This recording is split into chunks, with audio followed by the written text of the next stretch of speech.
রাত পোহালেই ৫৪ পেরিয়ে ৫৫তে পা দেবে ৫৫,০০০ বর্গমাইলের বাংলাদেশ। এক নদীর রক্ত পেরিয়ে যাদের হাত ধরে নীল আকাশে উড়ছে আজকের লাল সবুজের পতাকা, সেই বীর শহীদদের স্মরণ করতে প্রস্তুত জাতীয় স্মৃতিসৌধ। ১৬ই ডিসেম্বর মহান বিজয় দিবসের প্রথম প্রহরে স্মৃতিসৌধে বীর শহীদদের শ্রদ্ধা জানাবেন রাষ্ট্রপতি, প্রধান উপদেষ্টা সহ রাষ্ট্রের সকল গুরুত্বপূর্ণ ব্যক্তিবর্গ। সাভারের আশুলিয়া থেকে মোহাম্মদ সোহেল হোসেনের তথ্যচিত্রে বিস্তারিত জাওয়া তন্তুর ডেস্ক রিপোর্টে। বাঙালি জীবনে অবিস্মরণীয় দিন ১৬ই ডিসেম্বর। দীর্ঘ ৯ মাসের রক্তক্ষয়ী যুদ্ধের পর এই দিন বিশ্ব মানচিত্রে রাষ্ট্র হিসেবে আত্মপ্রকাশ করেছিল স্বাধীন সার্বভৌম বাংলাদেশ। প্রতি বছর এই দিনটিকে গভীর শ্রদ্ধা ভরে স্মরণ করে বাংলাদেশের আপামর জনগণ। যাদের আত্মত্যাগে আজকের এই বাংলাদেশ জাতির সেই বীর সন্তানদের স্মরণে নির্মিত সাভারের জাতীয় স্মৃতিসৌধ।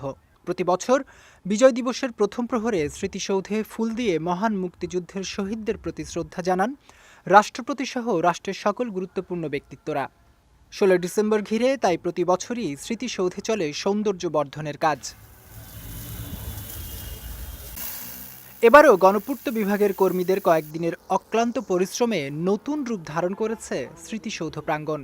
লাল সবুজের আভায় সেজেছে পুরো স্মৃতিসৌধ এলাকা। শেষ হয়েছে ধোয়া মোছা ও রং তুলির কাজ। এখানে ধোয়া মোছার কাজ চলিতেছে, এখানে পরিষ্কার পরিচ্ছন্নতার কাজ চলিতেছে, এখানে রং তুলির কাজ চলিতেছে। ১৬ ডিসেম্বর উপলক্ষে আমরা এখানে সাভার জাতীয় স্মৃতিসৌধে ফুলের কাজ করতেছি, ফুলের চারা লাগাতেছি। ধোয়া মোছা, ঘাসে পানি দেওয়া, ঘাস কাটা, বিভিন্ন রকম কাজ করতেছি এখানে। রাস্তাগুলোর মধ্যে ওই গ্যালারির ভিতরে, তারপরে ওই রুমের ভিতরে যে রিপেয়ারিং রঙগুলো আছে ওগুলো করতেছি, তারপরে গেটের রং করতেছি। বিজয় দিবস উপলক্ষে প্রতি বছরে আমরা এই রং তুলির কাজ করি, তো তাই এবছরও আমরা আসছি, কাজ করতেছি। মাঠের ঘাস যেখানে বড় আছে সেগুলো কেটে ঝাড়ু দিয়ে পয় পরিষ্কার করে দেওয়া হচ্ছে।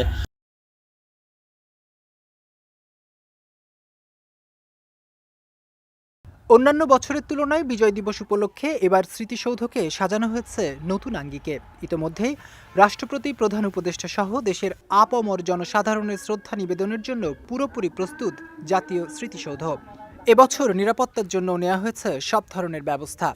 আমরা যারা দায়িত্বপ্রাপ্ত নিরাপত্তা রক্ষায় এখানে যারা সদস্য রয়েছি তারা যেন আমরা সঠিকভাবে দায়িত্ব পালন করতে পারি, সেখানে আমাদের জন্য এখানে আজকে আসা। তবে আপনাদের আশ্বস্ত করছি যে আমাদের এখানে নিরাপত্তার জন্যে যা যা করণীয়, যে সমস্ত ব্যবস্থা নেওয়া হয়েছে সব সঠিকভাবে সম্পন্ন করা থাকবে। ইনশাআল্লাহ আমরা সার্বিক নিরাপত্তার দায়িত্বে থাকবো। মহান বিজয় দিবস উপলক্ষে মহামান্য রাষ্ট্রপতি, মাননীয় প্রধান উপদেষ্টা এবং উপদেষ্টা মণ্ডলী সহ অন্যান্য বৈদেশিক কূটনৈতিকবর্গ এবং বিভিন্ন কর্তৃপক্ষগণের স্মৃতিসৌধে শ্রদ্ধা নিবেদন উপলক্ষে ইতিমধ্যে স্মৃতিসৌধের রংকরণ, পরিষ্কার পরিচ্ছন্নকরণ, ফুল গাছ রোপণ, সিসি ক্যামেরা স্থাপন কাজ সম্পন্ন হয়েছে।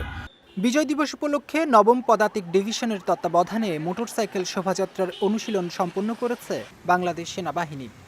১৬ ডিসেম্বর প্রথম প্রহরে রাষ্ট্রপতি ও প্রধান উপদেষ্টার শ্রদ্ধা নিবেদনের পর সর্বসাধারণের জন্য উন্মুক্ত করে দেয়া হবে জাতীয় স্মৃতিসৌধ চত্বর।